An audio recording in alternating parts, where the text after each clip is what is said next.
We try to fill the Insight Myanmar podcast feed with loads of thought-provoking and informative content. But before we get into all that on this episode that follows, we just want to take a moment to express our heartfelt good wishes to all of you listening at the moment, wherever that happens to be, knowing how challenging it is in these strange times during the coronavirus pandemic. In trying times like these, we all can use a bit more goodwill in our lives. So on behalf of the team here at Insight Myanmar Podcast, I would like to say, in the traditional way that metta is offered, may you be free from physical discomfort. May you be free from mental discomfort. May you not meet dangers or enemies. May you live a peaceful and happy life. And may all beings be free and come out of suffering. And with that, let's move to the show.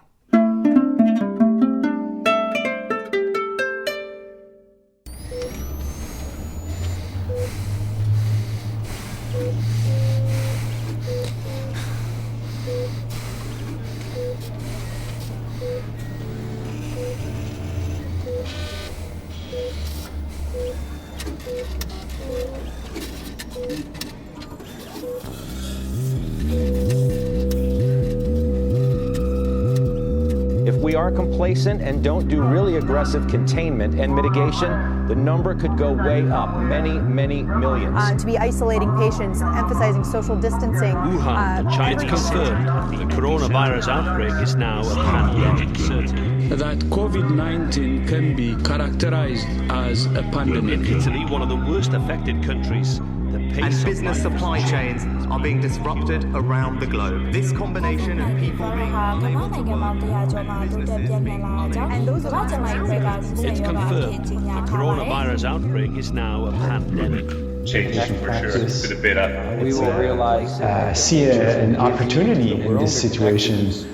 Please make your compassion and whatever loving kindness karma to the that is people. good you have done, we are this all will protect looking you. out for each other. Due to COVID-19, the meditators become more conscious. They certainly can use this time to grow in Dhamma. Kick out your negative minds. People can become closer to each other. Please send in metta to all over the world, all over the universe. It will change for sure. Practice and let's work hard more and more for sending loving kindness. People can learn how to help each other, how to love, seeing new horizons of life. I do see some positive aspects of this corona crisis in the world. We see that in a sense that brings people also closer together. People getting closer together and watching out for each other. We have more time for our families, for the community, and time to meditate. Please make your compassion and loving kindness. It was kind of actually very warm and very, very kind of them. Stabilize the heart. This reminder of this uncertainty of life, where we don't know. See what we can do and what we cannot do, what we can accomplish and what we cannot. Remember peace in the face of suffering. What happens when a pandemic explodes and disrupts our world from top to bottom? Until just a few months ago, that's probably a question none of us thought we'd ever have to answer, except maybe outside of a B-rated Hollywood script. Yet today, it's everyone's reality. Much of the current news revolves around the many dimensions of this question, addressing the more obvious financial, social, and educational impacts, and forced changes to professional and familial obligations. Yet the most profound dimension of this question is rarely discussed. To what extent is our life open to disruption? This gets into our attachment to things being a certain way, and other things needing to not be that way.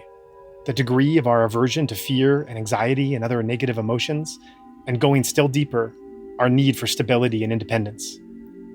But while lay life gets disrupted in a myriad of ways, one might expect that monastic life would be somewhat less prone to disruption, given the very nature of what a monastic life is. Monastic discipline prohibits many activities that make up the worldly life, so when those things aren't possible, their lives are not disrupted. But the makeup of a monk's mind is no different than that of a layperson's. One does not escape attachment merely by putting on robes and shaving one's head. Coming up, you're about to hear a very special episode in our ongoing COVID-19 in Myanmar series.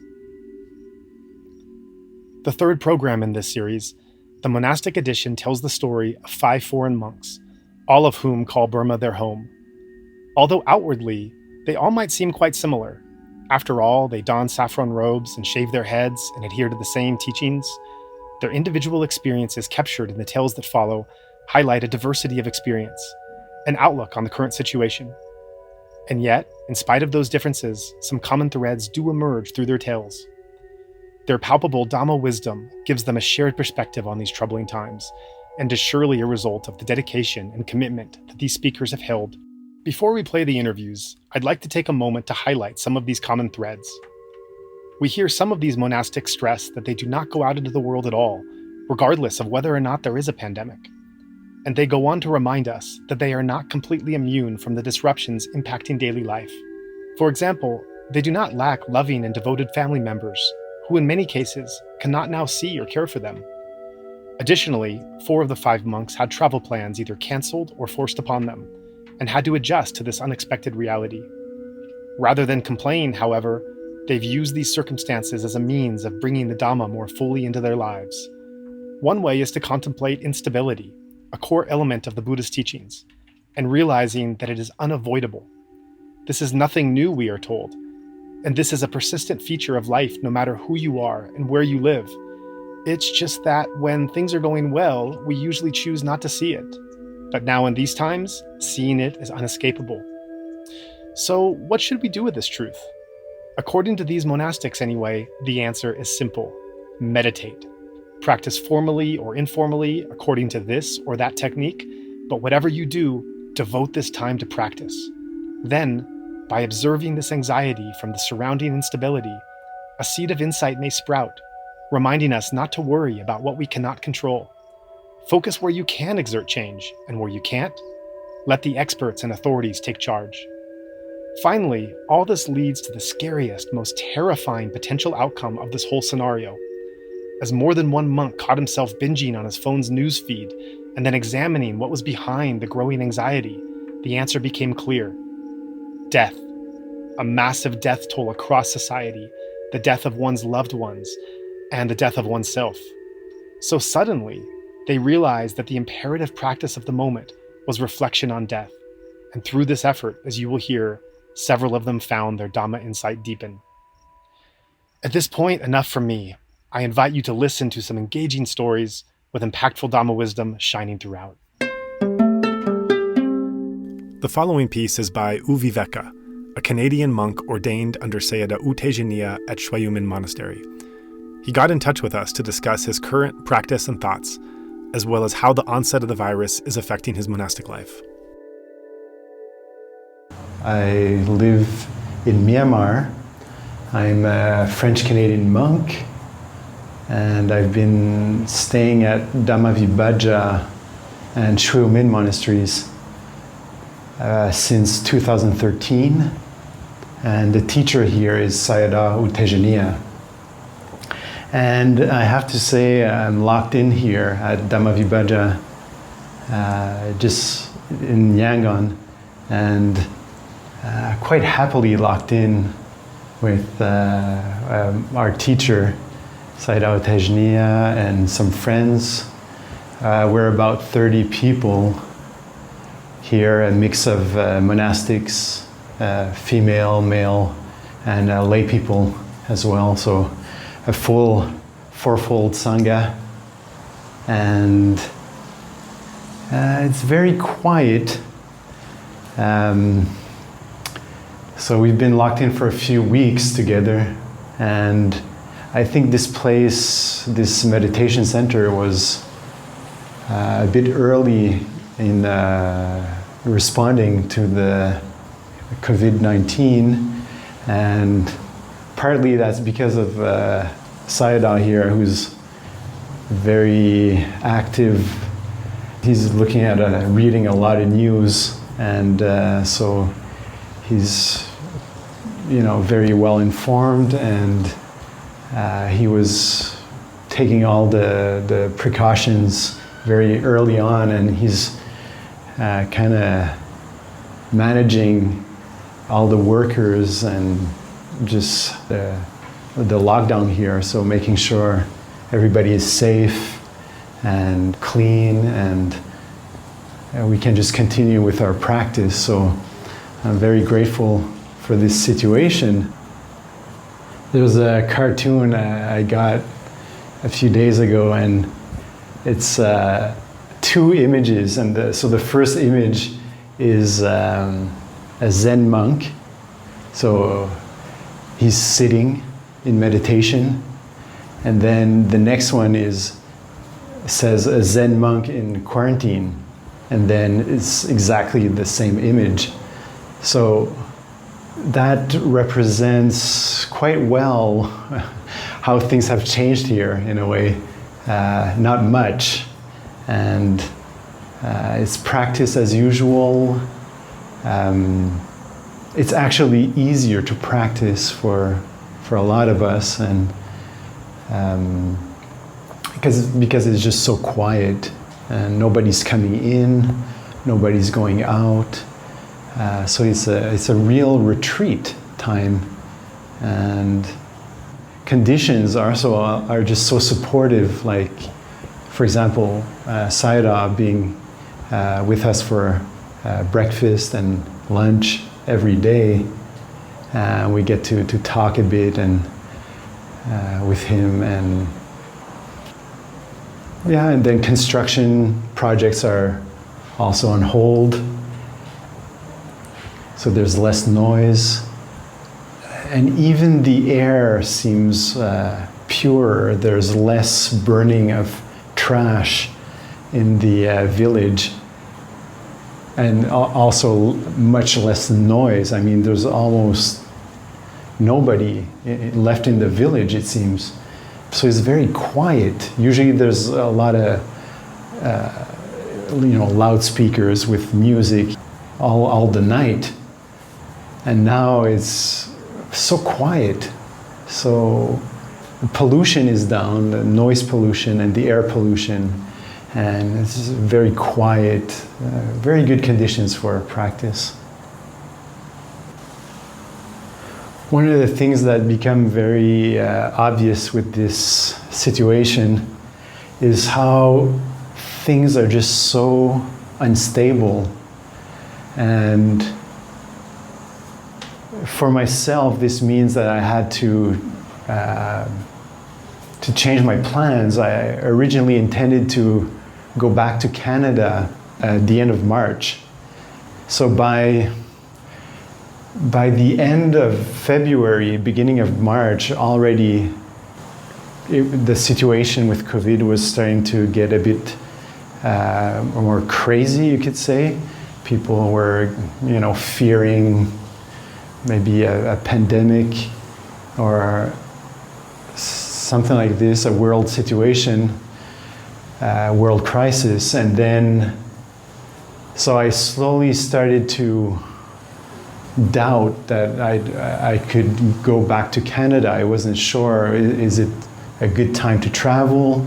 So I waited quite a bit until I think mid-March, and just reading the news a lot, talking with people, my family in Canada, with friends, getting a pulse for the situation there as well, and decided I would cancel going back to Canada. And it was a pretty big deal, a big decision, because I was also scheduled to teach a retreat there in April.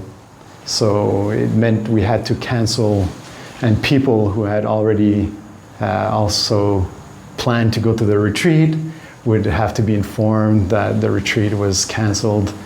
So it wasn't an easy decision not to go, but I think it was the wise thing to do, especially thinking of my parents, which are older, and I would have stayed with them for some time, especially arriving in Canada. It would have been the first place I would have stayed, so it would have put them potentially in a dangerous position of, contracting this flu, dangerous flu, so I decided to cancel everything.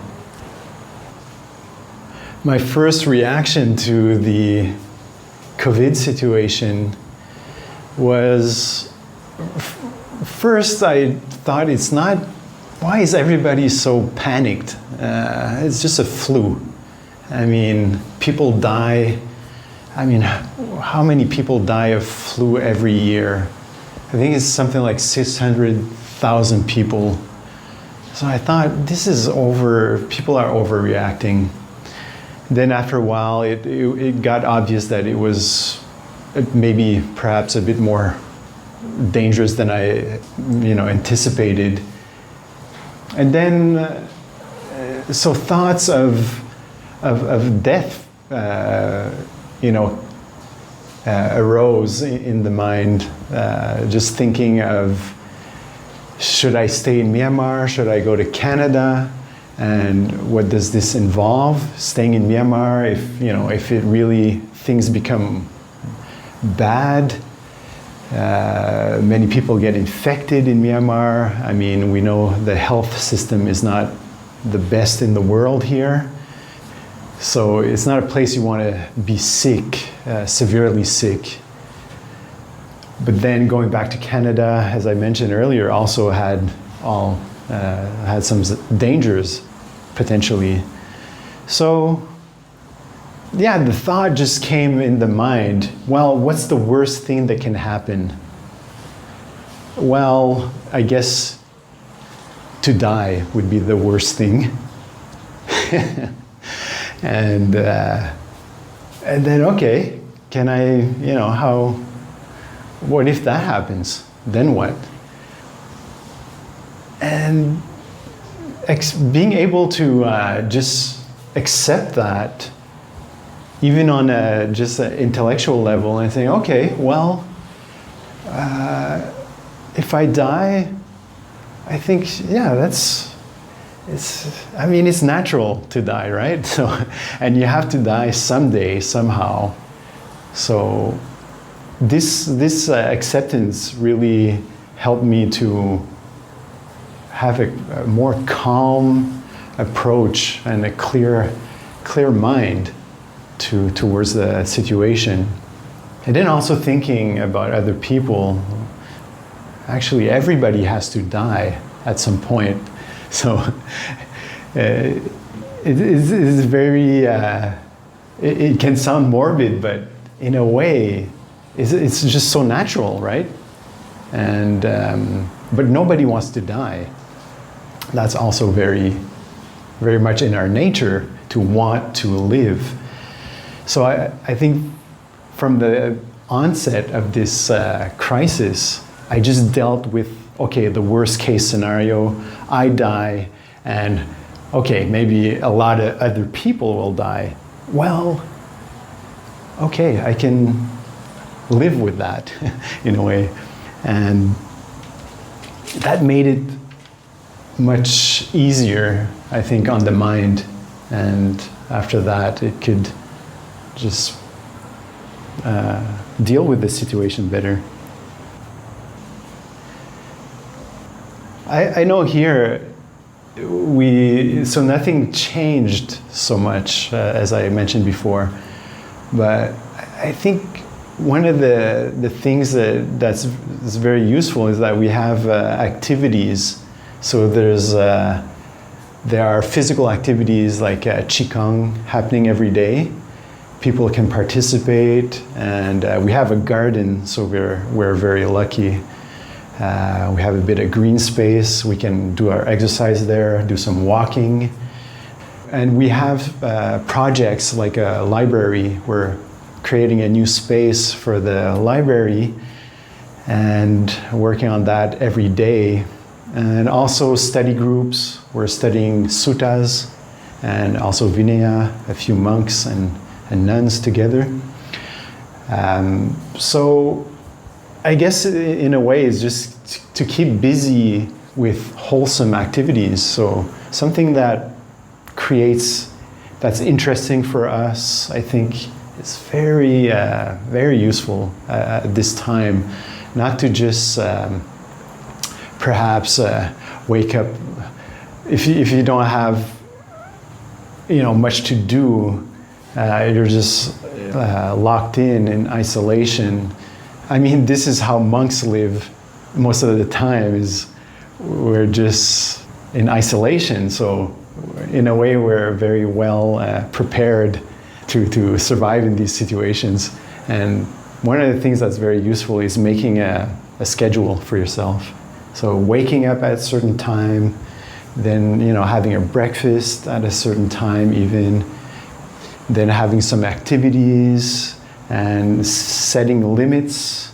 So I guess it's a little bit like maybe a diet for your food. So certain things you want to eat, the wholesome stuff, and you want to keep away from the unwholesome foods.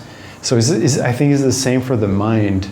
We want to feed our mind wholesome thoughts, wholesome activities, keep it busy with things that make it happy and interested and as inspired as possible, and keeping the intake of information that can stir up fear, anxieties. For example, news. I know for myself, I've been intaking a lot of news, much more than in the past few years, and I've had to cut down quite a bit because I saw that the mind was getting absorbed, and that the mind states it was producing was there was quite a bit of tension there, and even fear or anxiety, or sometimes we see the reactions of some presidents in the world, and then we get quite angry, and so we can be careful with that, just regulating, trying to put more wholesome activities for our mind. And if you have a practice, a meditation practice, that's amazing, and there's so much Dhamma happening online. And this is an example, but meditation groups online are many, and any time zone you're in, you can find one, I'm sure. So I would encourage you to practice meditation, of course. This is very useful. So my basic encouragement is, in a way I could say, is take care of yourself. And if you're able to do that well, and you have extra energy, and then you can take care of other people. And it's a great time for community and reaching out to our friends and family, and letting them know we're there and that we care, and just getting in touch and supporting each other. And also, of course, there are many organizations, and all the healthcare workers are doing so much work, beautiful work, and many people need help, many organizations. So that's also something that we can invest our time and energy in, and it's very, very positive. And also there are some reflections that can be quite beautiful to have at this time. And one of them comes from my teacher. We have these great discussions at the breakfast sometimes, and then we're just saying how nobody wants to die, and this is very obvious, right? Everybody wants to live. But then Sayadaw, he asked this question: why do we want to live? Why do we want to live? And this, you can, play around with this question. But for me, it raises another type of question: is what really matters most for us in life? So at this time where our usual life schedule has changed radically and things seem a bit uncertain, and so things are shaken up a bit, and we can perhaps see an opportunity in this situation where we can reconsider how we've organized our life and how we've built it on certain values as well. And it's a time, it might be a time for some of us, if you feel inspired, ask this type of question, kind of going back to the essence of what really matters most for me in this life. So it's quite a beautiful question to ask, and I hope it's helpful. I hope everybody can take care of their health and also of their mind, to keep a wholesome mind and keep up your practice, your meditation practice. It's a beautiful gift to the world at this point. And if you can take care of others, of course, do that. And also, we'll be sharing perhaps more Dhamma concerning the COVID-19. If you want to check the website at ashintejaniya.org, Ashin Tejaniya, so that's ASHINTEJANIYA.org. You can check for updates there on the COVID Dhamma. So thank you very much. See you.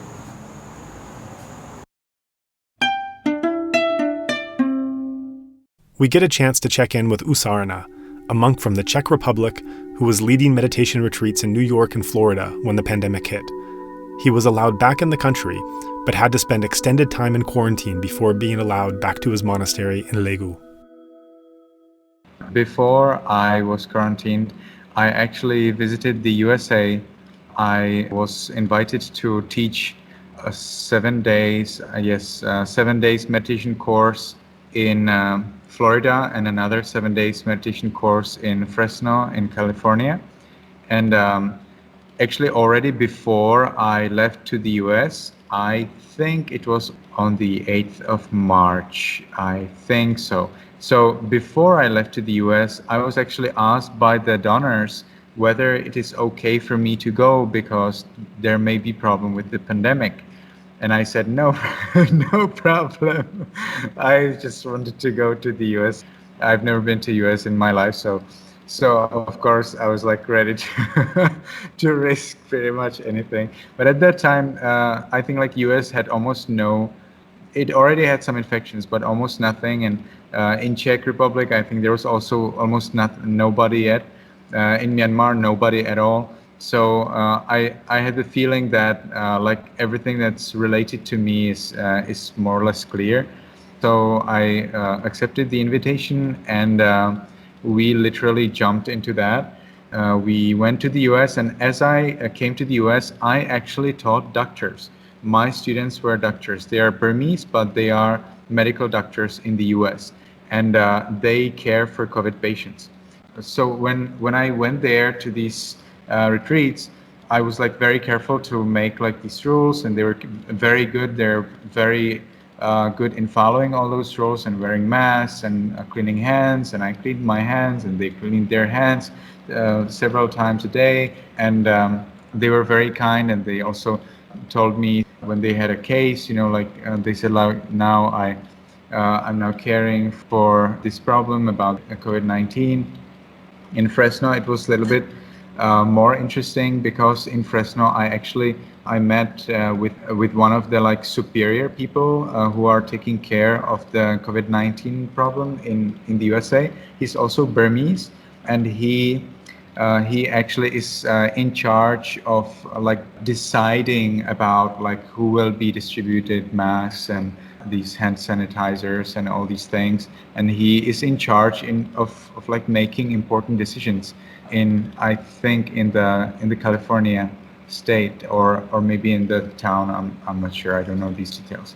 So it was interesting to talk with him about the situation, what are they doing and what difficulties he had. He almost like didn't have any time to sleep. He had to dedicate like all of his time to the problem. Many of the students were doctors. Some of them were not doctors in the COVID-19 area, in some other field, but some of them were.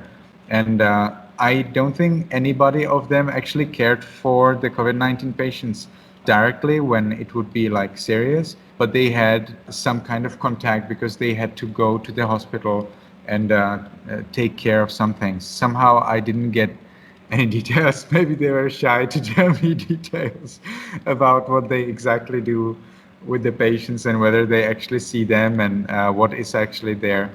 So this was very interesting experience. And as I was there, gradually the cases were more and more and more and more. And it affected me also because I had to go and teach in New York also. But as you know, New York was one of the most critical areas. So I didn't get to New York at all, apart from flying through as a transit. And even some donations of some things for me, some useful things, whatever, were sent to New York with the idea that I'll just be donated those things in New York. And even when I arrived at the airport of New York and we were waiting for another airplane to, well, I think Dubai, then theoretically the donors could come to the airport and give me those things, but they were actually scared and they didn't want to leave their house. So this was, I think, maybe 23rd, 24th of March, I think so. Then at that time already I got news from our monastery in Lagu that the Sayadaw is seriously afraid that our new yogi who came from Slovenia, that he may be infected because he came from foreign countries. So I gradually started to learn how yogis who are all foreigners in our center were totally scared of that disease, although there was like almost no case in Myanmar at all. There was just one case of a foreigner which was already contained, and he apparently didn't spread anything. So anyway, people were so scared in the Lagu area, and the chief monk of the monastery, not only that he was scared of the Slovenian yogi, but he was very much determined to literally get rid of us as soon as possible. Then, so I made the decision that, okay, that all of our yogis will be moved to a different monastery, which fortunately was arranged for us by my official teacher as a monk teacher, preceptor. And so while I was not there, all of the yogis, all of the students, all of the workers and everything, both people and things, all of them were moved far, far away from the Lagu place, while the Sayadaw, while the chief monk of the monastery totally locked himself down. So like all of that part of the monastery, the other part where we didn't stay, it's like totally locked down. So there's like not even way to tell him like goodbye or something. Like he totally like locked himself. He's also a little bit older. I think he's like around 50, maybe between 40, 50. So I think he was quite afraid. So by that time, I was back in Myanmar. I had difficulties to return to Myanmar, although I already had visa. I have a multiple visa, so I can always travel as much as I want without ever applying for a new visa while abroad. So when I came, I was actually told, like before I came to Myanmar, I was told, so you need to have a certificate from a doctor that you are healthy, that you don't have any of these symptoms. And we got two certificates. One, exactly the form that they decided, and another form created by the doctor. And we got them from that chief doctor from who takes care of the COVID-19 cases in California. And it was very, very unpleasant because when we arrived at the airport in Myanmar, they told us that these forms are not enough, that I also must have blood, not blood test.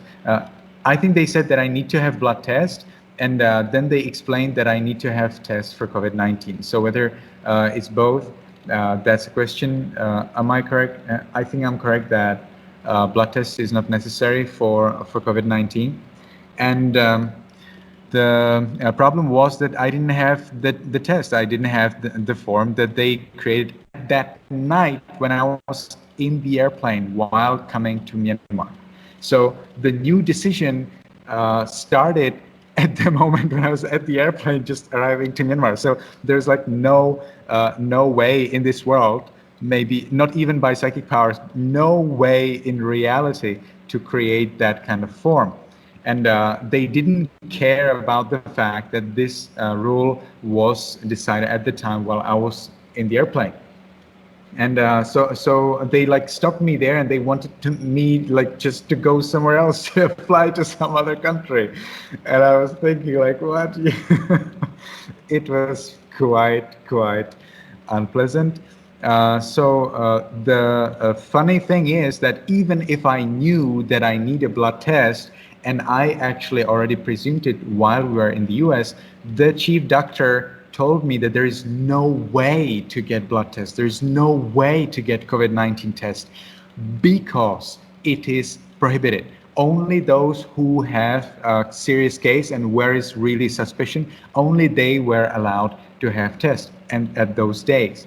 So then when we were there at the Myanmar airport, we called that doctor, and that doctor explained to the doctors who were like, we came to the Myanmar airport, and all of the people from that airplane were led to a hall, and all of those people came to that hall. They had to sit down at that hall. Everybody had to give passport, including me, of course. We gave all our passports. They checked temperature of all of us, and we had to have a little paper filled with some of our information and that we don't have those symptoms. We did all that, and then they found out that I'm a foreigner and that I'm like no way national or spouse of a national, and so on and so on. So they explained that I need to have these forms, and I gave them these forms, and like all of the people from the airplane were waiting only for me, like for that case. Like they were basically interrogating me what happened and whether I could go to other country, and couldn't I go back to the US? I cannot go to the US because I'm not a citizen. And at that moment already, the US has declared that only nationals can come to the USA. So there was no way for me to come back to the USA. So they said, well, but you're national from Czech Republic, so you can go to Czech Republic. And I say, no, I don't have any sponsor in Czech Republic. Like, if I went to Czech Republic, where it was already everything locked down, like totally extremely strictly locked down, I cannot imagine how would I actually like survive in Czech Republic without money, So, because I, of course, don't touch money. And the airport is far, far away from any city in Czech Republic. So there's like no thinkable way how could I actually like somehow like survive. So I explained this to them, and then thanks to a very, very nice, very important lady in Myanmar, Wen, she actually called one of the person who's like seriously responsible for, I don't know, like the Ministry of Health or the main chief health whatever.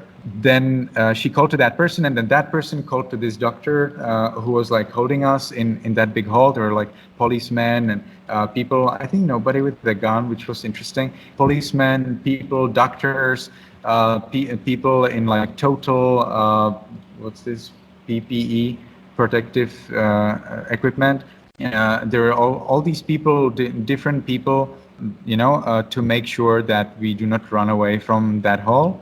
So there was like the chief doctor in that hall, and that chief doctor received a phone call from some important person, I think in the Ministry of Health or something. And then suddenly everything is okay. It's like this, just okay. Yeah, okay, so you can stay. Are you okay to stay in quarantine? And I say, yes, yes, I'm so happy to stay in quarantine. I say, very well, okay, so let's go. So immediately, just, Asia was still like this. And so immediately we are going to the bus, and a bus is taking us to a monastery in Myanmar for quarantine. Everybody has choice, either a monastery or a hotel. So hotel costs money, very much, a lot of money. So for people who don't want to spend money, they would go to monastery. But some people go to monastery simply because there is no advantage, there is no benefit in being in a hotel, because the quarantine in the monasteries is so comfortable, so like free in terms of quarantine, that it is really, it makes really sense to be quarantined in a monastery. The people actually receive meal 3 times a day, although monks would always host lay people and meditators and provide them with food only in the morning and noon. But for quarantine measures, everybody received actually meal 3 times a day. Even I was like suggested to eat dinner, so that of course I refused.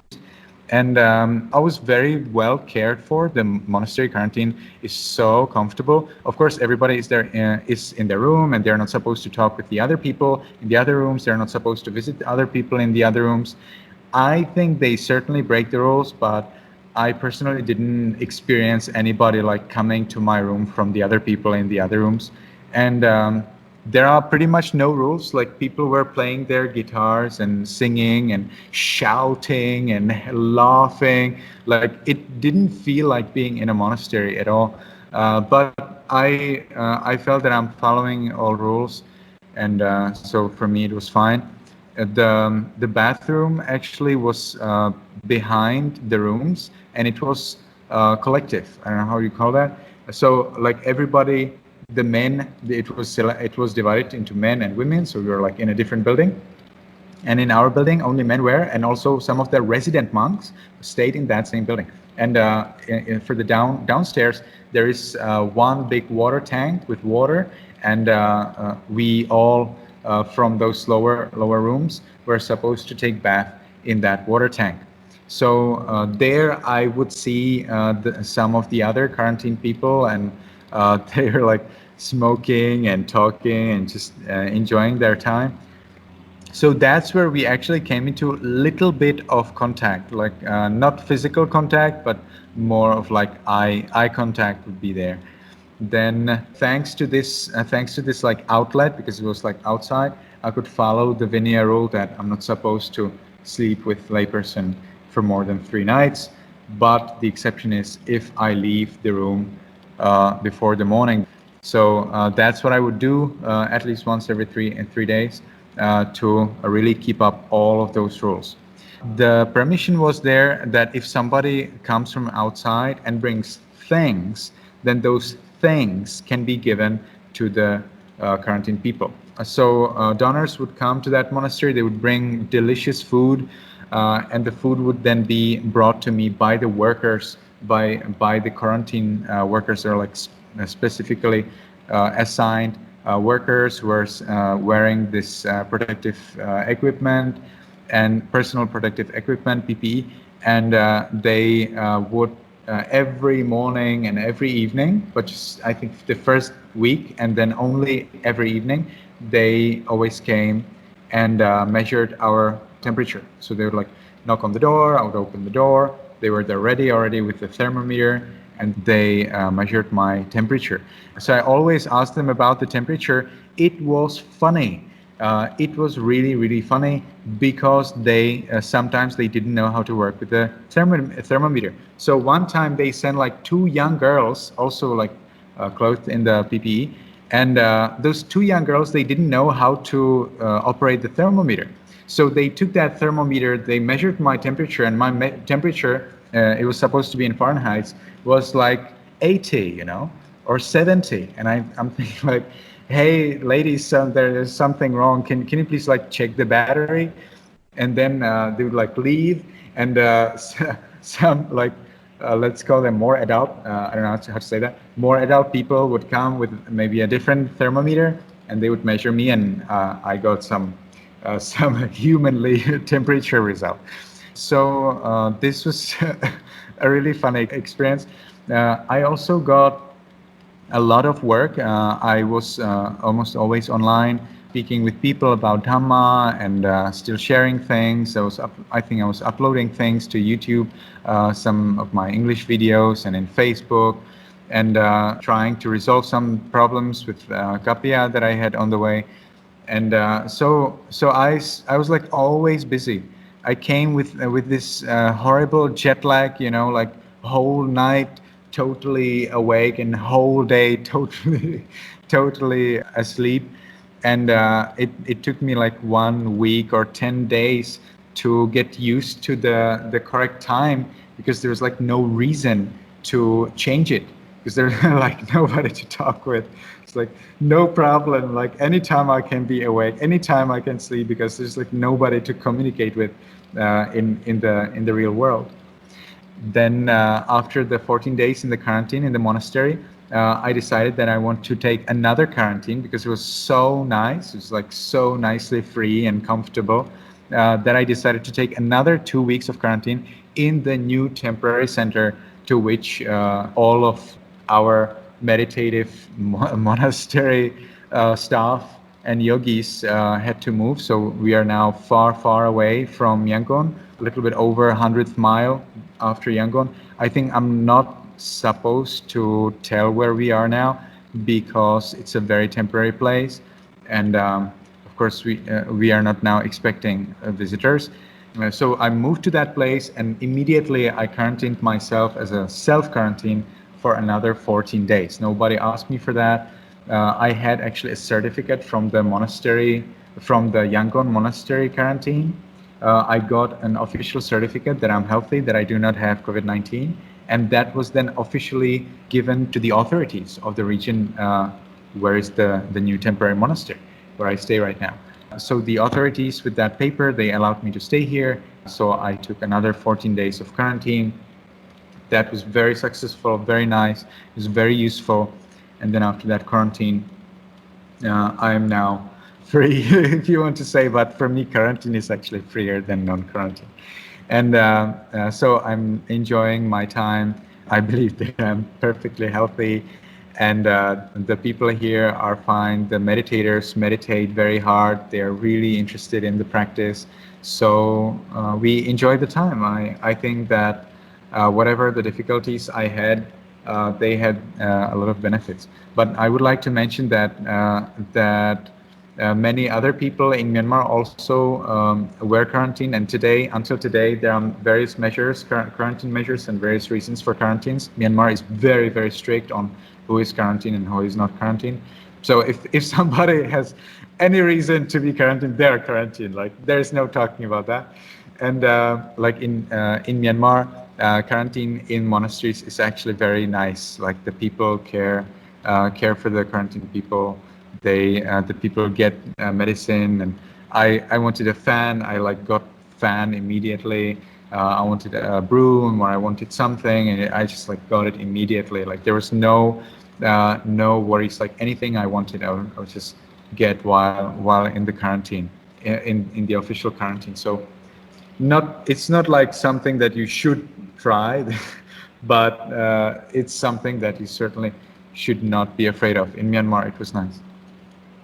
As I was in the quarantine, in the official quarantine, I gradually started to get a little bit of information about the people's feelings and the people's reactions to the COVID-19 situation in Myanmar. And first, of course, for me, most important were the yogis. They're my students. I'm responsible for them. They were so scared in the beginning. That was incredible. They were also afraid that maybe I have some contact with people from outside. So then when I come to the monastery, I could infect them. So it's like in my understanding, it was like too much, like being afraid is okay. Like we need to use wisdom, and we need to accept that there are some dangers. But the way how the students were afraid, I think that was over some irrational measures. But anyway, I was able to calm that down, and I learned from the Burmese people that Burmese people are really scared. I learned that soon after some of the first few cases appeared in Myanmar, like the shops in Myanmar, the supermarkets were almost empty. Streets were empty. After my official quarantine, we had to go and search some things for our monastery, some food stuff with my assistant. My assistant would carry the money, and and buy those things, and I would just like tell him what's necessary. And then we like the distance in Yangon that would take usually 1 hour took like 15 minutes because the roads were like totally empty. There would be like, instead of 100 cars, there would be like 2 or 3. So it was so easy. I think you call that commute. It was so easy to go anywhere we wanted and to just get what we needed in the monastery and to go to the monastery. People are so scared, like extremely scared. But at the same time, when it was about a monk, when it was like about me, or when there was like a reason, then people like were totally opposite. They like didn't care at all. Some would usually Burmese people actually care masks, according to what I have seen and heard. But of course, I can tell only about the people in my circle of the people who care for me and who communicate with me, and they always wear masks whenever they go outside, whatever they do. Apart from very rare exceptions, all of them always wear masks whenever they leave from their houses. Now in Myanmar, I think now there is a strict rule in Yangon that everybody must wear mask anytime they leave from their house. Daw Aung San Suu Kyi even made a competition in her new Facebook profile. She made her first Facebook profile, Facebook account, and she like within I think like 1 week she got like 2 million followers, and that's right. It should be like that. And she started like a competition on making masks. So she said, "Hey people, make your mask and take a photo of your mask, and those who will have most likes as the comment, because they were like posting comments with their photos, those comments which will get the most comments, they will get a prize." What was the prize? I don't know. I didn't follow it well, but it was interesting that even the state councillor Daw Aung San Suu Kyi suggested to people to make their own masks, to sew their own masks, and people also shared their methods how they actually sew their own masks, and all of that was in accordance with the rules and regulations issued by the Ministry of Health of Myanmar. So this was a very interesting project. So today, Myanmar people usually wear masks. There are strict rules for this also. For me, I do not leave the monastery, so I so far have yet to learn how to do that, how to wear a mask. But there is quite a number of people coming to our monastery time to time, maybe like once a week. I think in average once a week, one visitor would be coming to bring us food, and they always come with masks. Some come like with masks and gloves also. So the people are really careful about the infection. They're really afraid. I, however, have the feeling that government thinks that they have it under control. And it seems that these days, as you perhaps know, all around the world, people start to protest, and they're starting to be fed up with the stay-at-home suggestions. So in Myanmar, it's also like that. So in Myanmar, they do not do any demonstrations or and so on, but they gradually start to come out of their houses. The government gradually starts to decrease the measures for employment. In the news, it seems to be really strict, but when I ask the people what they do and how they travel and how they change, it seems that there's basically no problem. Like, people want to go somewhere, they just go. People want to do something, they just do that. So this might be maybe the majority. They certainly, there's apparently a group of people. There will be a considerable number of people who suffer a lot because of this, because they like lost their jobs, and they do not have resources for meal. But still, I see like Burmese people, they would just do what they want. Like there's, it's, I don't know whether I'm correct, but according to what I've heard about Americans, I think like Burmese people and Americans are a little bit similar in this. Like if they want to do something, they'll just do that. And in Myanmar, this is just so common for any rules and regulations. And so like after my 2 weeks in quarantine, we actually went by the street and we saw even the street sellers, we even saw like little tents selling, betel and selling water. by the sides of the road, and they didn't have any protective measures, anything at all. It was an interesting experience because the people are so poor. Like, can you imagine how the people are poor? They literally eat that what they get into their hands. Like whatever they earn from their salary, that goes for food, and that's what they eat. So if they cannot get salary, if they cannot get money, then they simply don't have anything to eat. I heard that there's something like this already in the USA also, but can you ever compare USA to Myanmar? Like, this is horrible. Like some people are seriously poor, and I'm a little bit happy that the measures are loosened, but of course I hope that the government or the gods or anything, whatever, the people's good karma will prevent any serious outbreak. I would really like to suggest that when somebody is wearing mask, that they make sure that the mask is helping them. So instead of like removing the mask, which we see in Myanmar, like always, like if people want to speak, there's just like remove their mask, it's just speak. And sometimes like completely they remove it, or they put it down on their chin and they just talk, or they do whatever they want. So I think this is very funny because COVID-19 can be spread also by simple speaking if we are not too far from each other. So these preventative measures need to be well understood and followed. I would like to suggest that any of the listeners, that if they wear masks, and I believe wearing masks is a very good idea, if they wear masks, that they're really careful and they remove their mask only by the little strings at the ears, and they do not touch the mask in the middle at the portion which covers the mouth and nose. And immediately as soon as they remove their mask, they immediately wash their hands and immediately they wash their mouth. This is one thing that I think is very important, and I would like to wish everybody who's listening to this humble and very ignorant sharing to be happy and healthy, hopefully to get all necessary food and clothing and whatever they need, whether it be by support from the government or by renewed job or a better job than before. I would like to wish everybody that they get a better job, more comfortable, better paid, more happy, more peaceful than they had before, as soon as possible, possibly right now, and that they are all free, that you are all free from danger, from enemies, from all diseases and discomfort, and that you are all happy, healthy, satisfied, and sufficiently peaceful and supported so that you can progress on your noble path.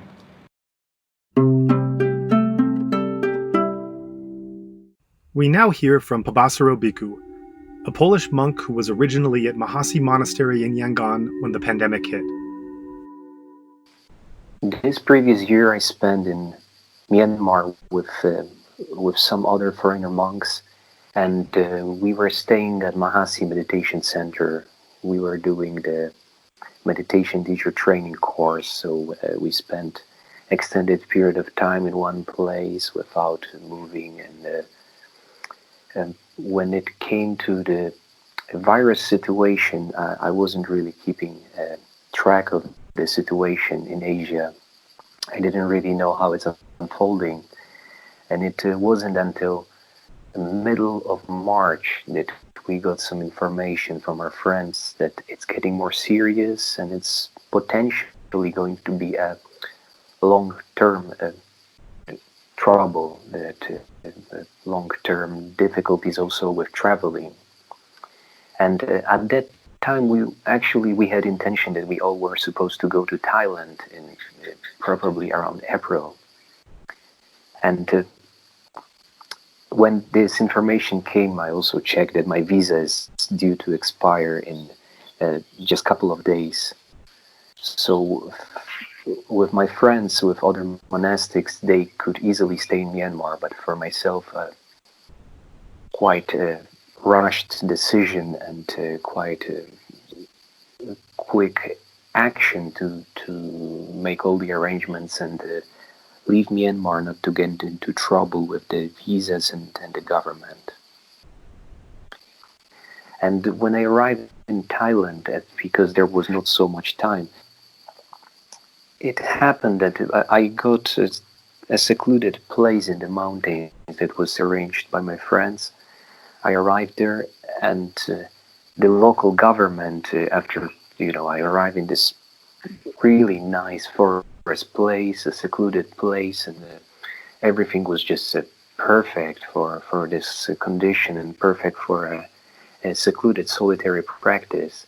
But after 2 days of staying there, I got information from the local government that they don't allow any foreigners to stay in that province, any new coming foreigners. So my whole plan collapsed, and I had to find a place, and at that time everything was under lockdown, so it was a bit bit of difficulty, but in the end I managed to find a place. I finished the quarantine, and after the quarantine I moved to one of the monasteries of Ajahn Chah tradition. So that's where I am right now. So in short, yes, there were some small challenges and difficulties, but I wouldn't say that it was very, very, very difficult. And most importantly, in this process, I experienced a lot of support and kindness of people. I was really very encouraged that people, rather than being afraid or just taking care of themselves, that they were ready to offer their support in whatever capacity, whether with transportation or finding this kind of a backup place last minute. This year, as I said, it was almost like a lockdown. I barely left the meditation center for extended period of time, so that's part of our lifestyle, of monastic lifestyle, that we find a place that is suitable for the present conditions for the practice, and we stay there. And apart from going alms round, we don't really walk around the city or do anything like that. So we are more or less used to staying in compounds of a monastery. Now, in this particular case, I really feel it's very similar. Like, apart from those, actually, when I arrived at this really wonderful secluded place in the mountains, and when it all collapsed, I was laughing. I was very joyful. I was very happy, because I could see, oh, yeah, it's. I just got invitation to stay here for like 1 year in this very nice forest, and all the conditions for a secluded practice are so perfect, and suddenly this information comes, and I was so happy that this uncomfortable circumstance arises, that I will not be able to stay here, and that something is pushing, and something is that there's a circumstance that is forcing a test of patience and test of how easily I'm able to let go of this good conditions to practice this nice secluded place and move to basically unknown, as I didn't know where I'm going to stay. And again, I feel that the lifestyle of a monk, we are more or less training in this way. We are preparing for that, and we also, with the practice of mindfulness and concentration, with the basic practice of satipatthana, we are more grounded to deal with those changing conditions easier. So in short, I feel that our lifestyle is very supportive to prepare us for any changing conditions. That when I receive news that I have to leave this very suitable, this very nice, secluded place that was bringing almost forcing to challenge whether I have enough patience, whether I have enough renunciation and enough capacity to let go of this condition and go into unknown, as I didn't know where I'm going to stay, I didn't know how am I going to get there, and is always very much unknown, but that's part of the practice, that being a monk, we try to renounce whatever is known, to train ourselves how to put all the effort, all the attention in our own heart, and therefore try to balance our own heart rather than focus on the external conditions and staying in this country or that country, in this monastery or that monastery. And that's the basics of the practice. The more we are able to let go of those preferences and our attachment to those changing conditions, the easier the practice flows naturally. And I tend to look at it as an equation. When you have like x plus y equals z, and of course you have many variables. The more you can let go of other variables and just let them flow, the more possible is for you to get that heart to be one and pure. But the more you try to control other variables, let's say, I want to stay in this country, I want to have this kind of requisites, I want to have, or for lay people, I want to have this kind of car, this kind of wife, this kind of job. The more we focus on other variables, the less possible, the less probable is for us to get this peace of mind and heart. So that's the basics and fundamentals of the practice. And I see that we have certain trainings, all monastics, we have some preparation. But in general, every meditator who's serious about their path, they have this understanding and they have tools. And during this time, I find it that those meditators who are more mature and sincere with their hearts, they certainly can use this time to grow in Dhamma, to grow, basically being forced to stay in certain conditions and learn how to accept that we don't have a choice. We cannot control certain things. We cannot go against the government. We cannot go against certain policies.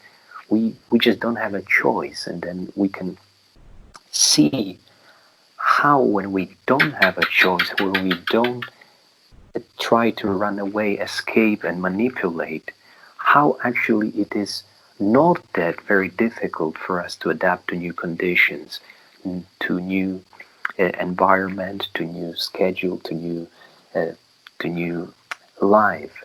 And right now everyone is more or less experiencing a different lifestyle. Some people more, some people less different. And this capacity to adapt, to change, to changing conditions is a result of practice. It's what this whole path is about. We are not able to control anything outside. We are not able to control our body. We are not able to control other people. We are not able to control the weather, the environment, the politics. We cannot control anything. And the more we are reminded of that through the external conditions, and the less we try to control and manipulate, which is more in line with Dhamma, the more we can just focus on our own heart and more focus on our own reactions and response to those changing conditions. Here where I am, this is a small monastery, and there's just the two of us, me and the abbot. So there's not so many people, and it's also a small village, which is a few kilometers away from the monastery. And we do go for alms round. We do go. We didn't stop during this period of time, not even for a single day. Basically, the local community the people were very, very persistent, and they really say they so much want to offer food, and they want to offer us rice, that they will not accept that we will not come to the village.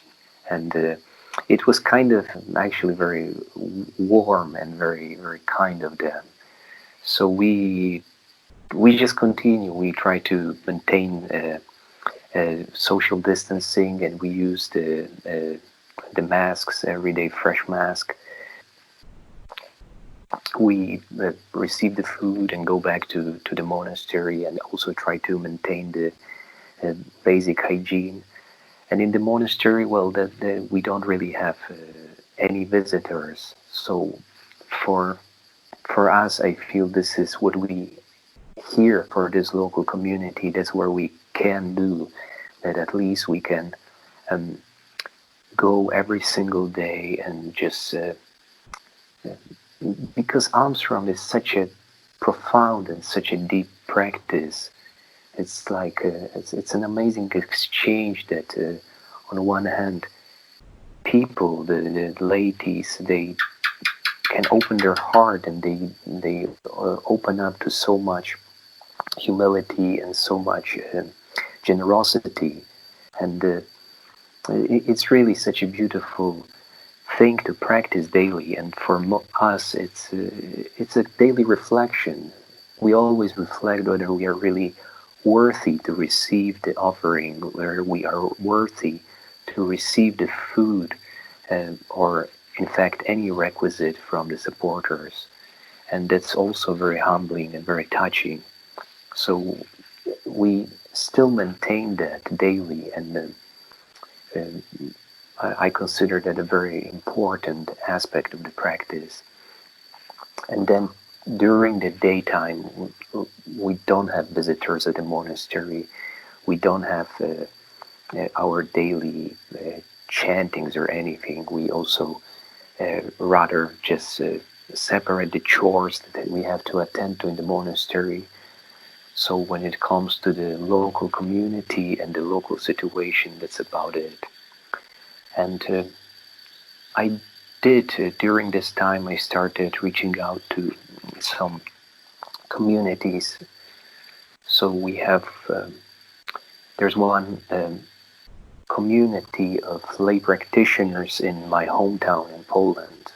It started during my first visit to Poland almost 6 years ago, and there has been people who has been practicing during all those years right now. And during this situation right now, the group more or less grew to around 20 people who are practicing meditation daily and doing reflections on their intentions, on their morality, and trying to align their life more and more in alignment with the teaching of the Buddha.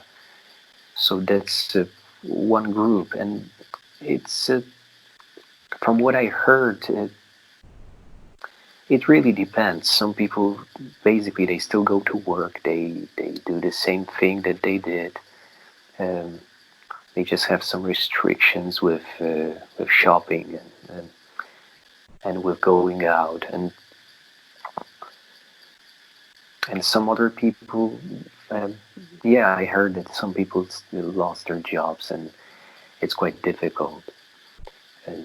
Not in particular from that group, but I've heard that it did happen. So that group of people, because they already have been exposed to the practice for a couple of years, so they do have more diligence and more inspiration to practice during this time.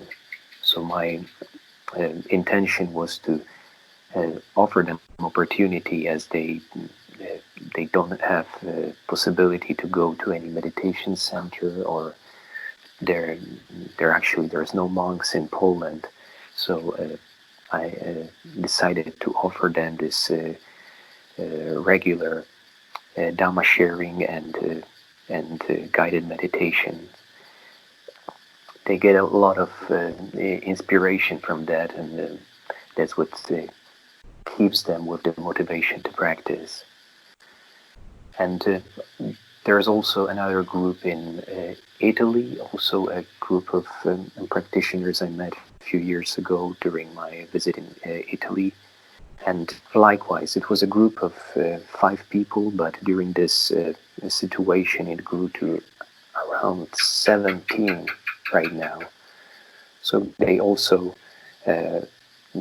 they are more mixed in their experience. Some people practice a bit more, some people just started.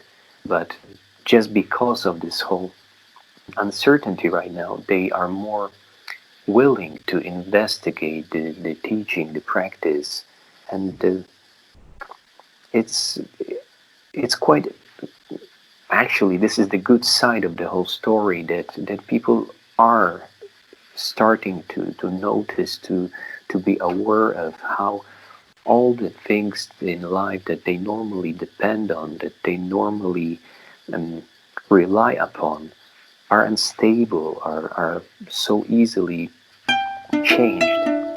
Whether this is the job or the context with friends and family or their health, it's all just so fragile and so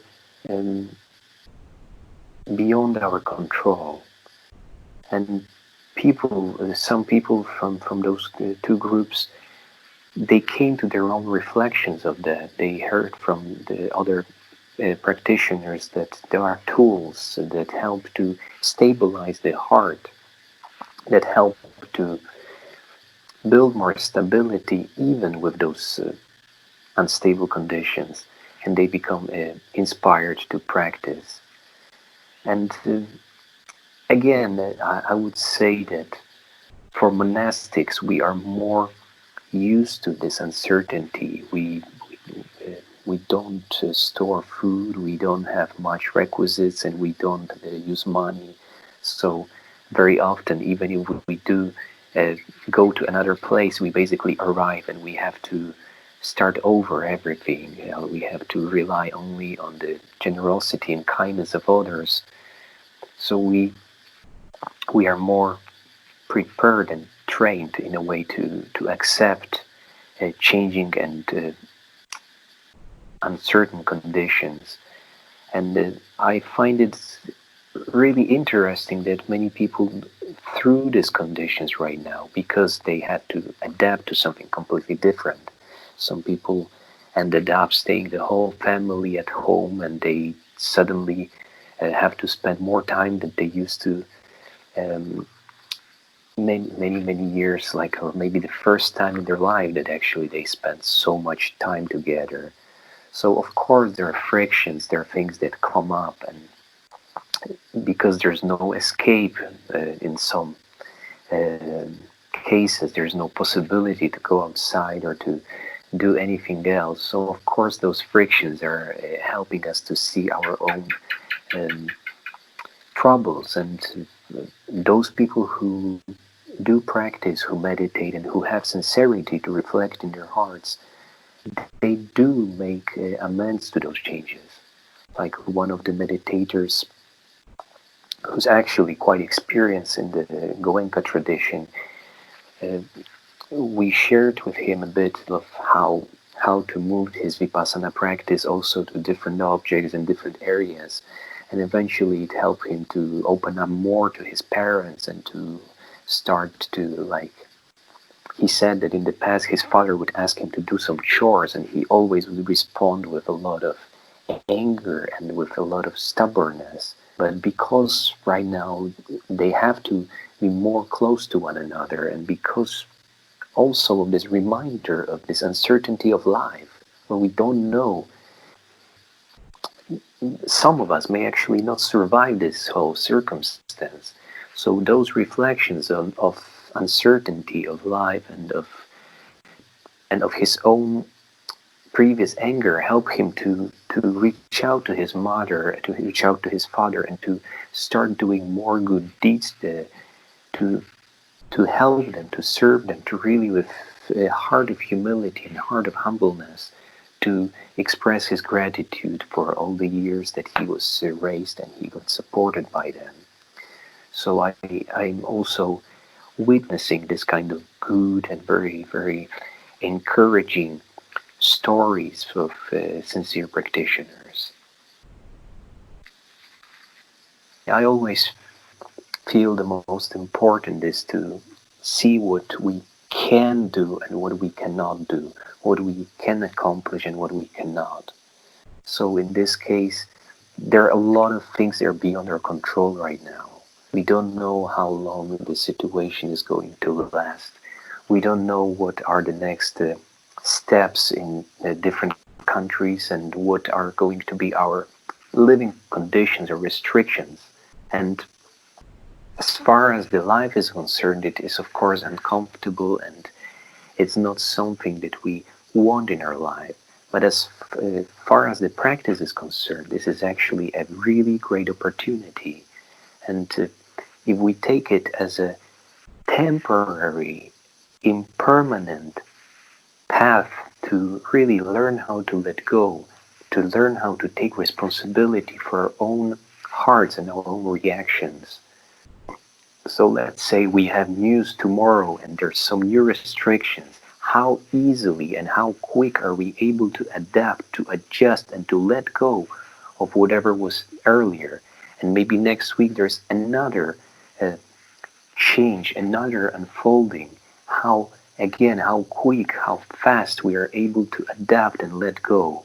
And of course, the easier we are able to let go of whatever else was before and adapt, the more comfortable, the more at ease we feel in our own hearts.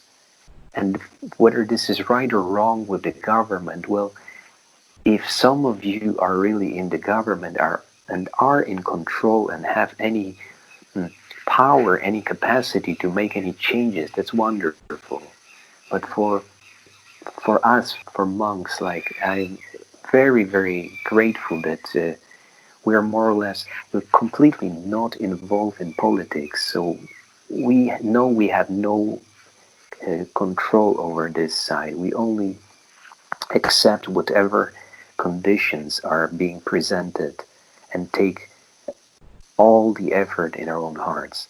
And the more and more someone can take this attitude to, okay, if I have any control over something, if there is possibility for me to bring any change for myself or for others, bring any wholesome, skillful and good change, then certainly act upon that and do good deeds and do good actions upon that. But if we cannot do anything, it's perhaps better to just stay in our own hearts and stay with our own individual practice and use this time really to sort things out in our own smaller circle, how we can, rather than involve in what is happening on the country scale, how can we sort out things that are happening in our own household, in our own family? How can we be more flexible, more kind, more gentle, more compassionate to our friends, to our neighbors, to people that we interact with on a daily basis? And how can we be more embracing, knowing that everyone is right now going through different challenges and stress? How can we give rise to even more compassion and more kindness so that we are really a balm, like a water that is cooling down whatever fire is occurring around us? So I really wish that everyone can take this kind of attitude to really bring some kindness and goodness in their own hearts and in their environment.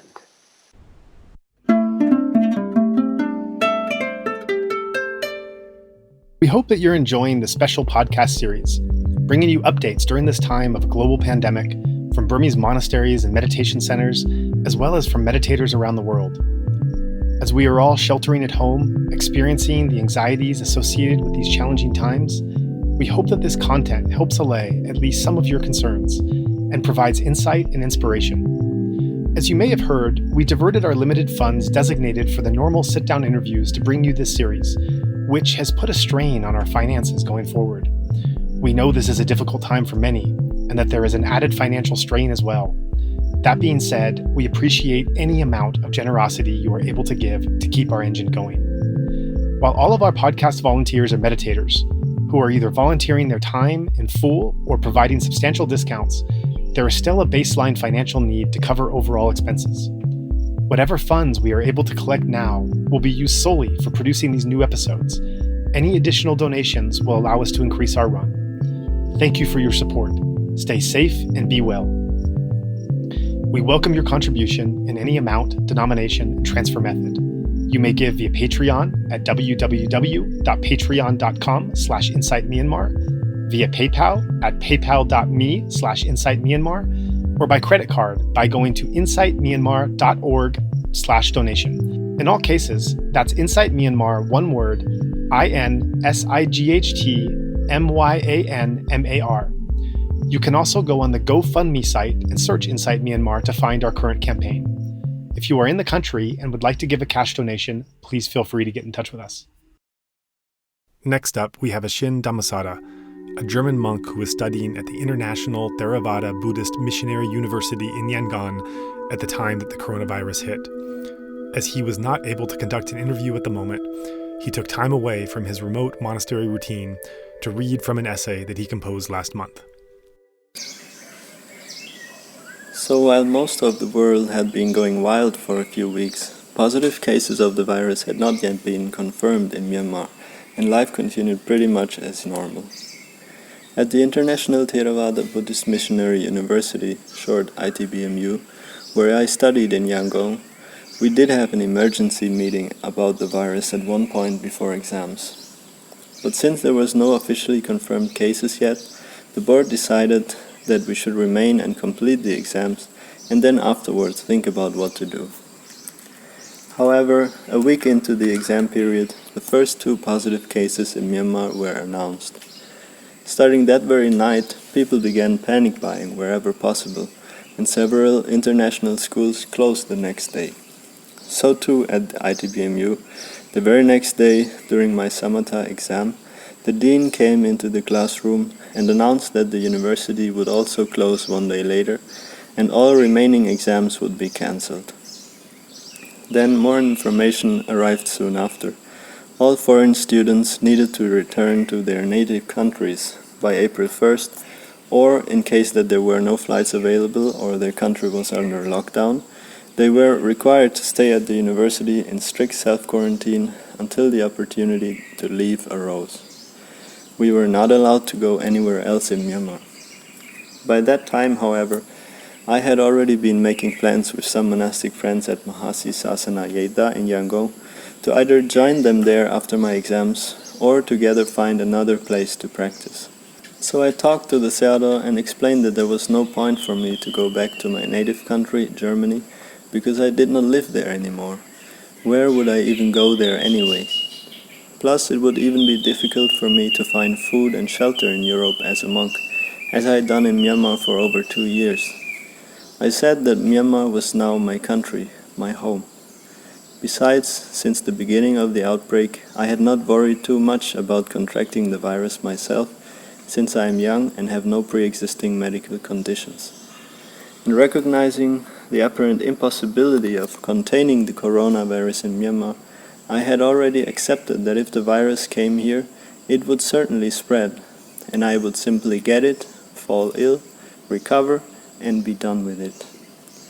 So I told the Sayadaw that I was resigned to contracting the coronavirus if it took root in Yangon, since I didn't see any chance that it could be possibly contained here. He agreed to relieve himself of any responsibility for me and allowed me to leave the university to join my monastic friends. Now the situation at Mahasi Sasana Yeda was very different than at my university. For the previous month it had been on lockdown.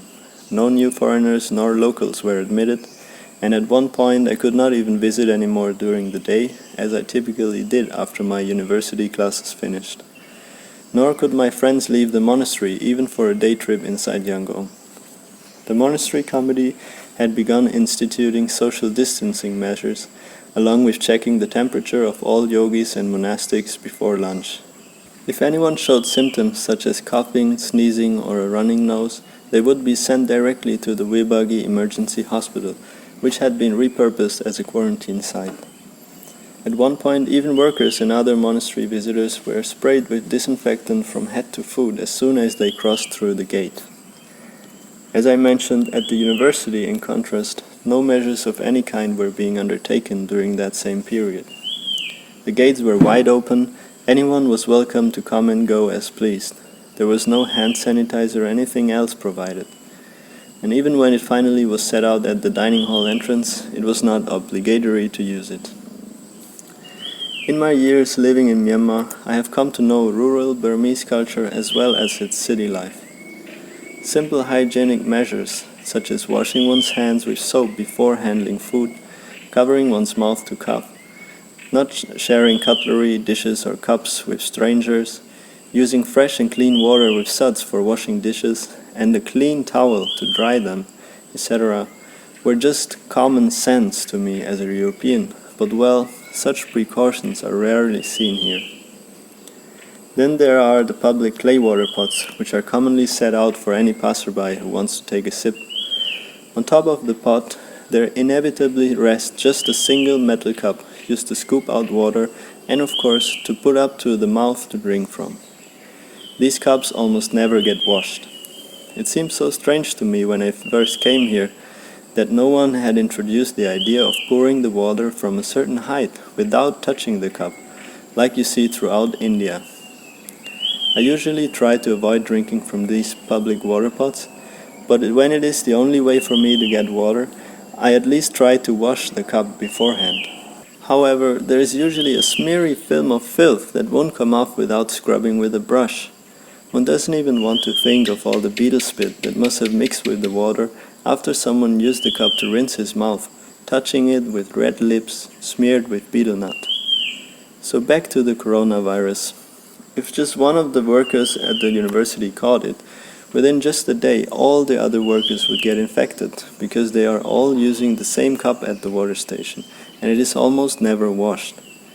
All the more reason I am surprised that all the government suggestions I have seen so far concerning hygiene, especially in this age of COVID-19, focus only on washing hands. No one seems to have addressed this larger problem of sharing drinking cups, a practice that is ubiquitous across the country and culture.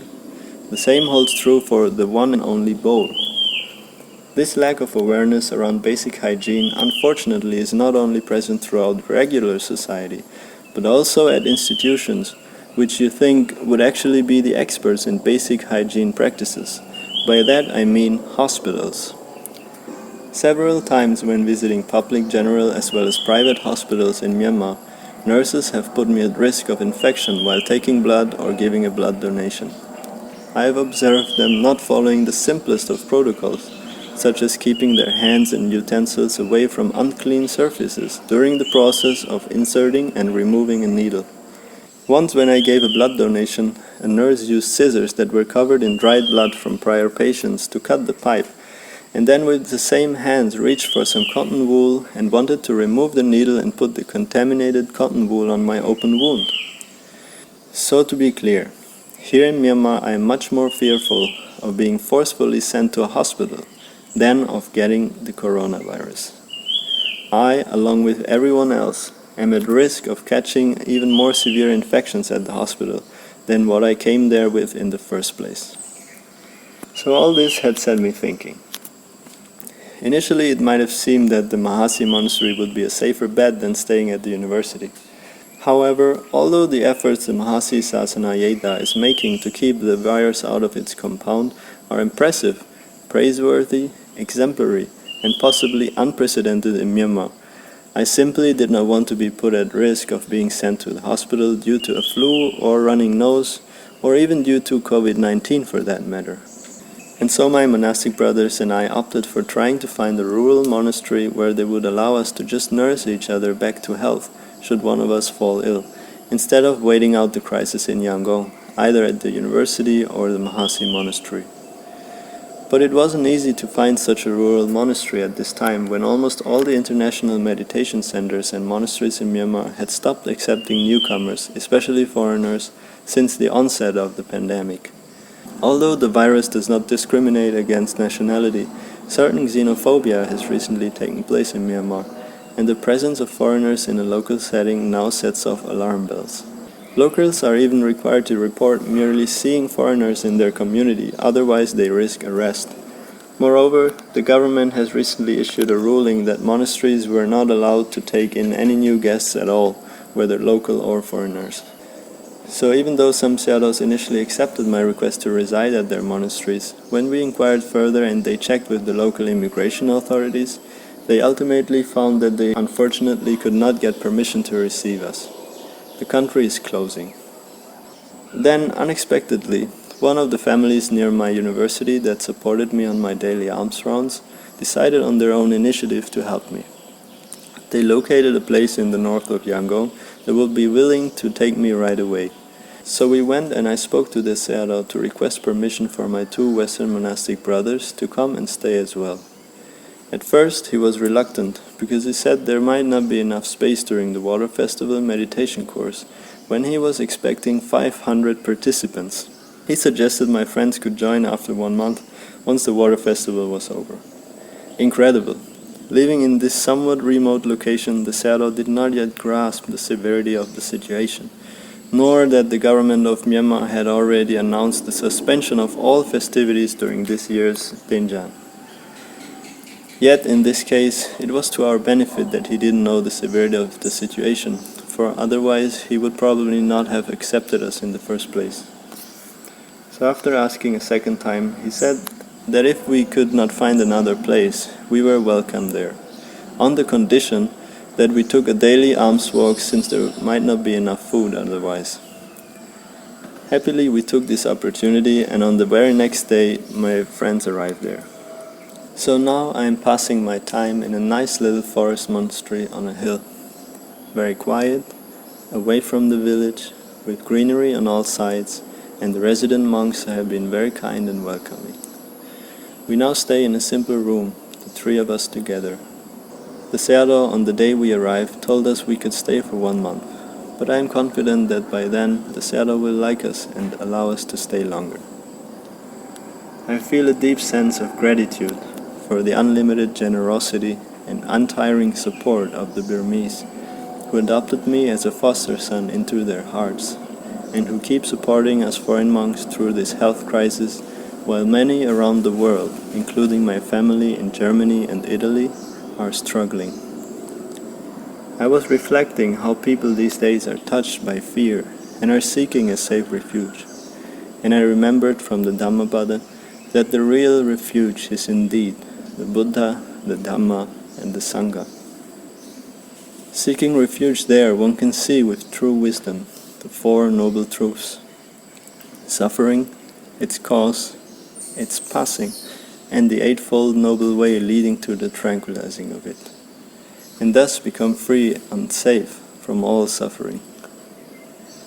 So I find it really a precious and auspicious opportunity that we can stay together during this period as 3 Kalyanamitas, true Dhamma brothers, and support each other in developing our practice as our true refuge. I wish everyone well.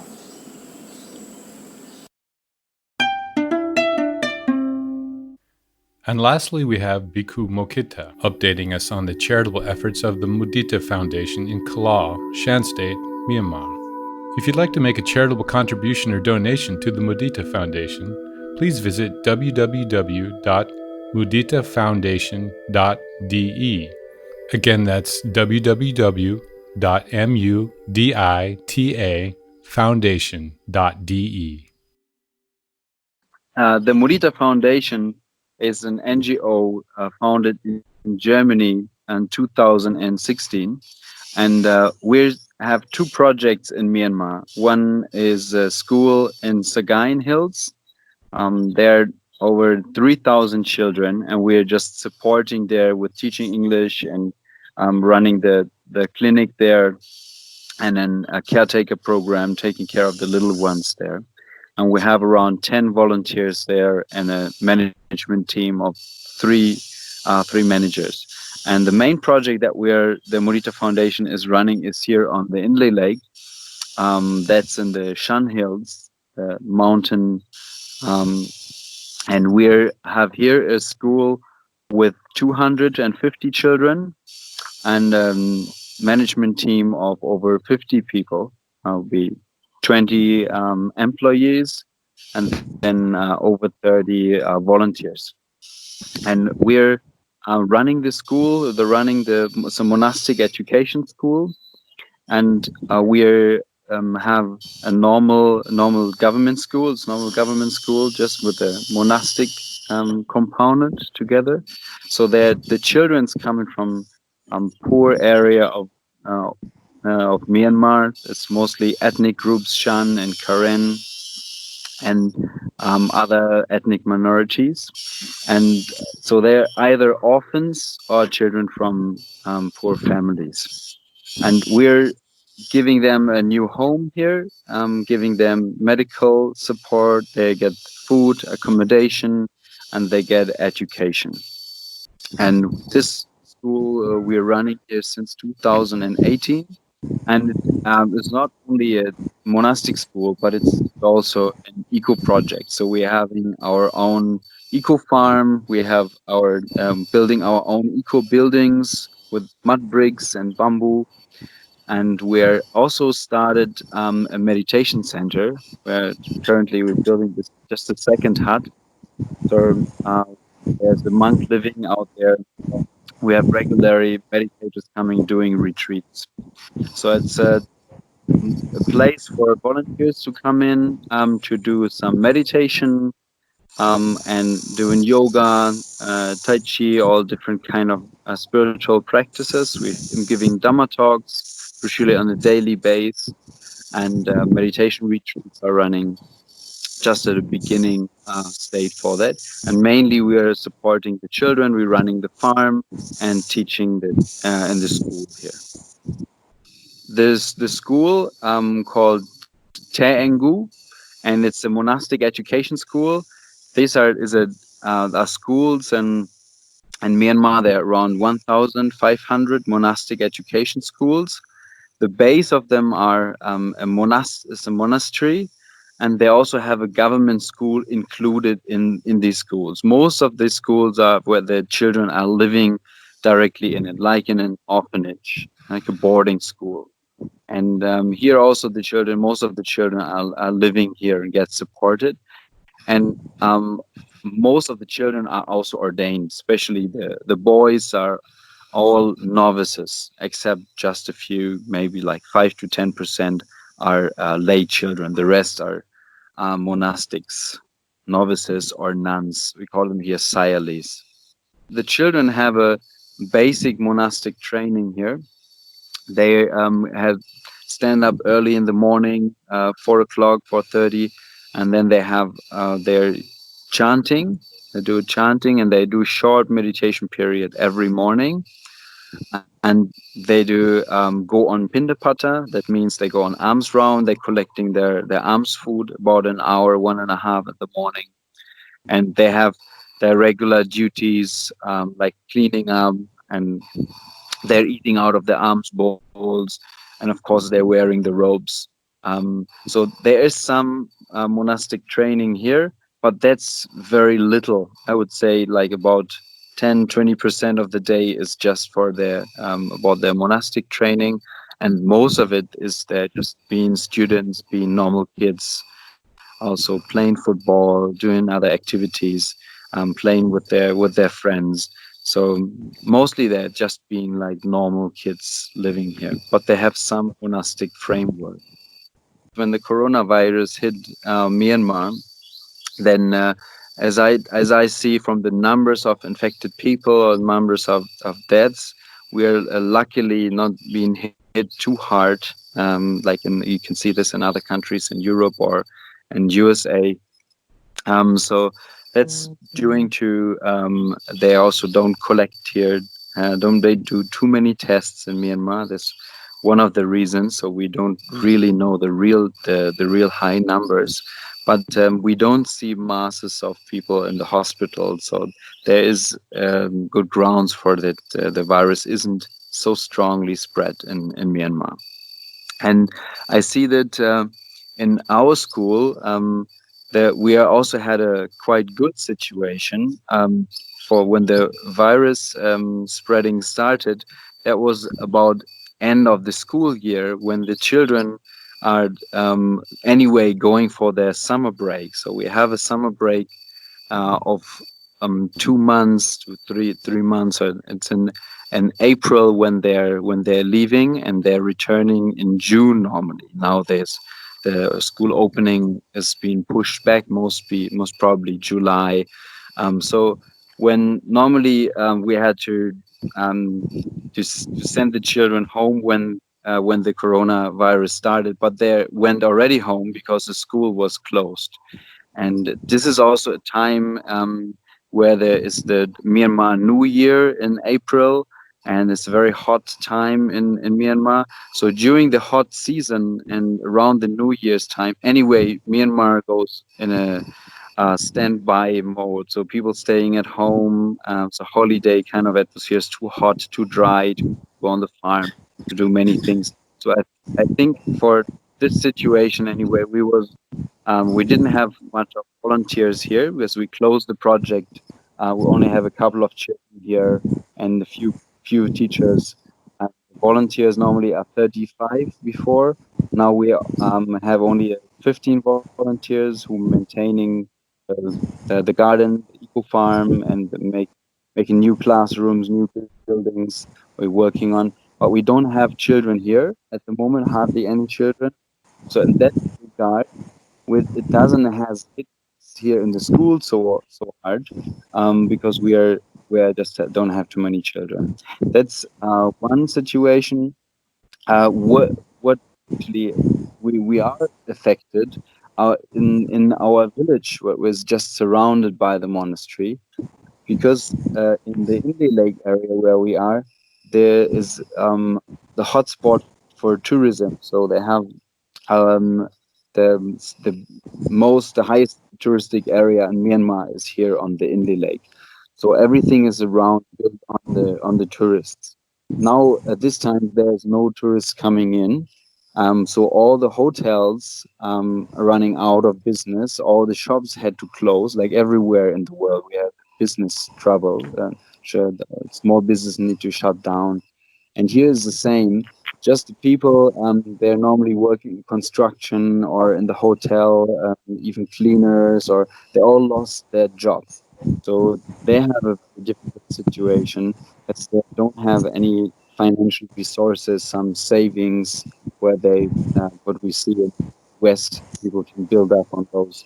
Here, people just living from the hand in the mouth, so to say.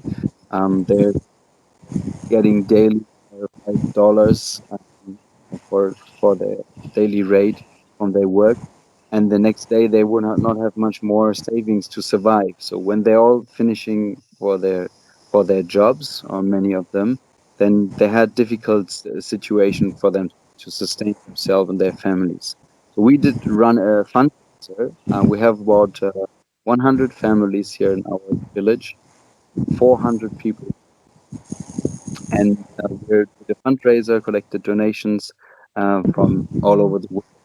And then we bought materials, food package of rice and oil and soybeans and potatoes so that they can sustain their life. We are running also other projects, building activities here in the monastery. So we're employing more people from the village, that they have some work and earning some money. So that's our main focus at the moment, is to support the village because the children are at the home on their families. Other than this, we don't have too much of and get not too much infected or affected by the virus. Only that we are in shutdown. We're closed. Everything is closed for the last 6 weeks or so. We're just staying here. Or we have a large area, large compound with forest in the mountain area just next to us. We have our eco farm. So situation is not too bad to staying here in the monastery for us. We're just focusing on building classrooms and keep the monastery running till the children coming back. And regarding the the meditators. I think that this podcast also for meditators interested. So what we're using it also with the community here. About 14 volunteers are here. We're doing more meditations, more different meditation techniques are offered. We have yoga offered. I'm giving a Dhamma seminar where we are talk about the basic knowledge of Buddhist knowledge about the Eightfold Noble Path, Four Noble Truths, Five Hindrances, and so on. Just the basics for the volunteers, for them to know, so they can grow in the Dhamma and the theory and the practice. And so we have nice community activities going on during the time. We're also giving course of permaculture. So we are having permaculture farm, and they're also going more into the theory backgrounds and then applying those changes directly on our farm. So we're basically building up on the knowledge and building up on the buildings, classrooms, accommodations for the children and volunteers. Keep maintaining the monastery and building up. That's what we're doing at the moment. What we're seeing here when we went in the village and when we did a survey when we went in the village to collect the information to see how we can help the villagers best through the fundraiser to find out what's their needs. And by that time, people here, the volunteers in here, they could see how things are going, how simple the villagers living in their small huts, and what life-threatening situation they're facing, and also with sickness. And we had also the last months some deaths, not directly connected with Corona, but for old people, sick people, and novice also died from some infections. So we had situations here where all members of the community could reflect on the dukkha that's here in the world, simple situations that the villagers living in, and they're being grateful for their situation, and things that we are might explaining something about our situation that is being put in perspective by seeing this hard realities of so these naturally get incorporated. And when we're meditating, then we're practicing metta meditation, focusing on those, sending it out for other people in the world or all over, for people suffering in the world. So we are integrating it into the meditation. We are integrating it also in the Dhamma discourses. Part we're just looking at the situation, how is it in the world, and comparing to the situation, what we're doing and spreading metta. But in general, we don't see that suffering just around us here regarding directly from panicking for the virus so much. We had the situation in the village here in town, cause more the hotels and the shops are shut down, and people with the mask and with gloves around. But I think as we see it, as I hear in the West from my parents and other friends in Europe, there's much more sense of panic going around and people afraid of dying or getting sick than it's here. So this is also something that we can learn, we can see from the Dhamma, that people are taking it much more easy, much more light. They're saying, I'm taking care, we are closed down the village, nobody's allowed to go out of the village or with the quarantine period. So we do the measures, but people don't panicking as much because they're accepting these situations in life. If I die, then I'm dying. Dying is part of our life. And we can see this attitude of people in the village, our village, and now generally in Myanmar. And this is also a teaching by itself, and accepting dukkha, accepting that we have to die at a point and not need to panic for the situation. I do see some positive aspects of this corona situation, corona crisis in the world. One is that the virus is not selective, and it doesn't only infect a certain group of people. That here in Myanmar we can see that certain races are only more affected than others, or certain social classes. We see that the virus is here in Myanmar and basically everywhere in the world, is threatening the life of everyone. So we're all sitting in one boat. That's something what we're realizing here. It's a global crisis we never have seen in the world so far, all over. And we see that in a sense that brings people also closer together. So we're seeing this here in the village, that we are all looking out for each other. When we're before we are taking here, the Mudita Foundation take care of the children and mainly focusing here on our monastery to build this up. Of course, we're working with the villagers together. We're employing them. We're teaching their children. We also have a clinic running here where they can come over, be treated. But we didn't have so much close contact to the villagers before. With this Corona crisis, it brought us more closer together and really looking out for the villagers and seeing what are their needs and how is their life situation. I can see that our situation, and see this also in other places in the world, people getting closer together and watching out for each other. This is one benefit. Maybe not everywhere the same this case, but certainly I've seen that here in other places. And the second benefit is also something I can see from myself. I've been there's not too many people in our organization who are managing in the West with the donors, with other schools. We are having cooperation with other schools in Germany and Switzerland, having online classes. We have our scholarship students going into, so we send them into the world.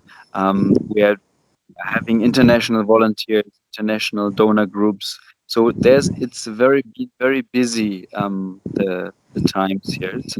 And mainly I'm organizing this and also go over to Germany and give the talks and giving the seminars also in Germany, and the meditation courses.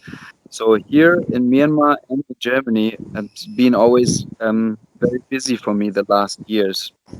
And I always looking for a period where I can press the stop button and just have a few weeks of quietness, of things going a bit more down. And it kind of, the Corona crisis with the lockdown has brought this situation not only to me but to many people all over the world, that we are forced to stop, and we have more time for our families, for the community, and time to meditate and time to focusing on the important things of life. That sometimes is even blamed when I see that for having a romantic idea about the Corona crisis. Of course, there's a lot of suffering going around. I see this everywhere in the world, and people, they just open their restaurant or their business, and then they have to stop everything, and their business is need to close down, and they're losing their existence and losing a lot of money. Of course, this is not that romantic. They're having difficulties, but luckily here in our situation for me and from other friends as well, there has been benefits of slowing down, getting more contemplative, and having more time for family, friends, and meditation and other things like that.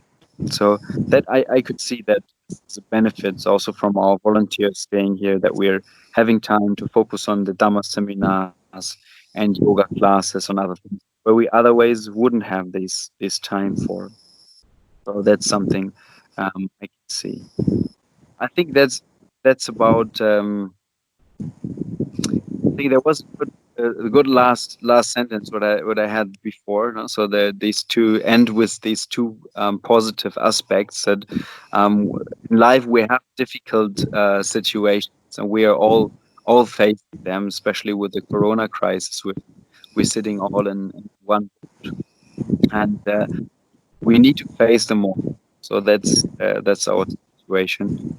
But we also should look out for the positive aspects of this situation and make the best out of it.